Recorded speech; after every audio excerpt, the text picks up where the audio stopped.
साथियों, आज बहुत व्यस्तता थे। इस व्यस्तता के दौरान मैं टेंस पढ़ाने का प्रयास कर रहा हूँ और जहाँ तक संभव हो सकता है मेरा 100% प्रयास रहेगा कि आप लोगों को मैं पूर्ण रूप से पढ़ाऊँ, अच्छे तरह से आप लोग सीख जाएं और सीख जाएंगे तो टेंस के बारे में ज़्यादा जानकारियाँ हो जाएंगी।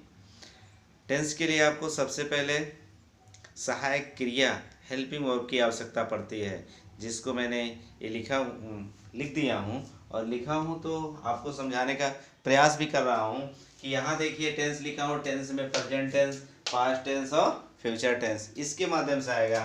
और अगर इसको पढ़ा जाएगा present indefinite tense, present continuous tense, present perfect tense और present perfect continuous tense.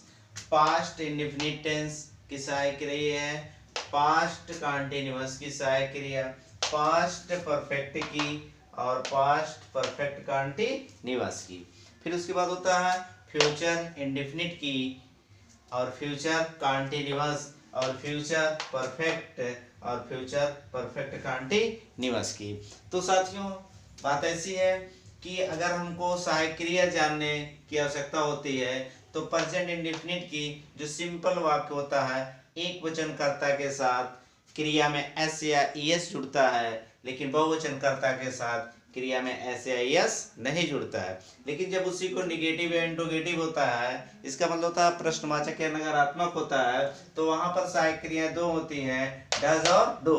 Does जो होता है एक वचनकर्ता के साथ प्रयोग होता है और डू जो होता है बहुवचनकर्ता के साथ प्रयोग होता है। पास्ट इंडेफिनिट की बात आते हैं। पास्ट इंडेफिनिट में V2 का प्रयोग होता है। V2 का मतलब होता है कि क्रिया की सेकंड फॉर्म का प्रयोग करते हैं। अगर क्रिया की सेकंड फॉर्म प्रयोग करते हैं तो वह पास्ट इंडेफिनिट होता है, लेकिन जब वह निगेटिव और इंट्रोगेटिव हो जाता है तो वहीं पर डिड का प्रयोग होता है। डिड सभी कर्ता के साथ प्रयोग होता है, इसलिए मैंने यहाँ लिख दिया है सभी के साथ। फ्यूचर इंडेफिनिट की बात आती है। फ्यूचर इंडेफिनिट शैल और विल प्रयोग होता है। शैल आई और वी के साथ प्रयोग होता है, जबकि विल बाकी सभी कर्ताओं के साथ प्रयोग होता है। इसका मतलब आई और वी को छोड़कर बाकी सभी के साथ विल का प्रयोग होता है और आई और वी के साथ शैल का प्रयोग होता है। इसी प्रकार से ये प्रेजेंट कंटीन्यूअस में की सहायक क्रिया इज एम आर होता है।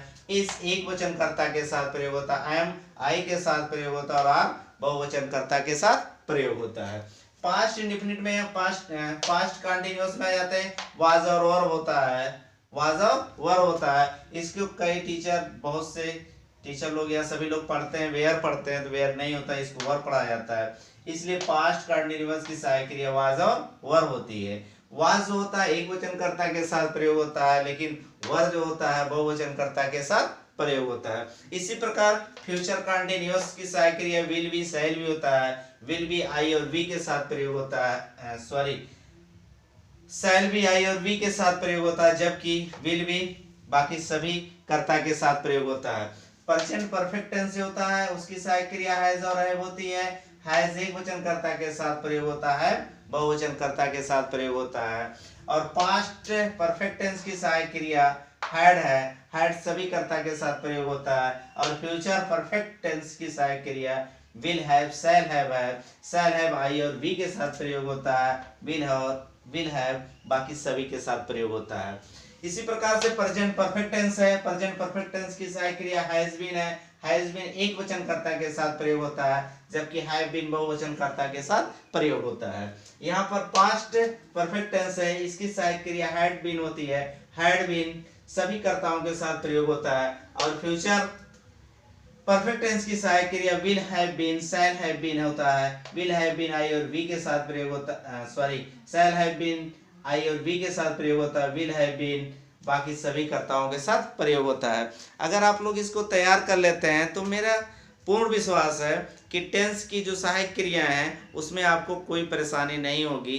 लेकिन इसको सीखना बहुत आवश्यक है। अगर आप इसको नहीं सीखते हैं तो मुझे नहीं लगता कि आप लोग टेंस सीख रहे हैं, टेंस सीखने का प्रयास कर रहे हैं। टेंस सीखने का प्रयास करने का मतलब होता है कि आप लोग ज़्यादा से ज़्यादा सहायक क्रिया को याद करिए, सहायक क्रिया सीख जाइए, किस टेंस में कौन सहायक क्रिया लगेगी। अगर ये बातें आप लोग जान जाते हो तो टेंस की जो पहले स्टेप है, पहली सीढ़ी है, उसको आप क्रॉस कर जाएंगे। तो साथियों, आज के लिए बस इतना ही।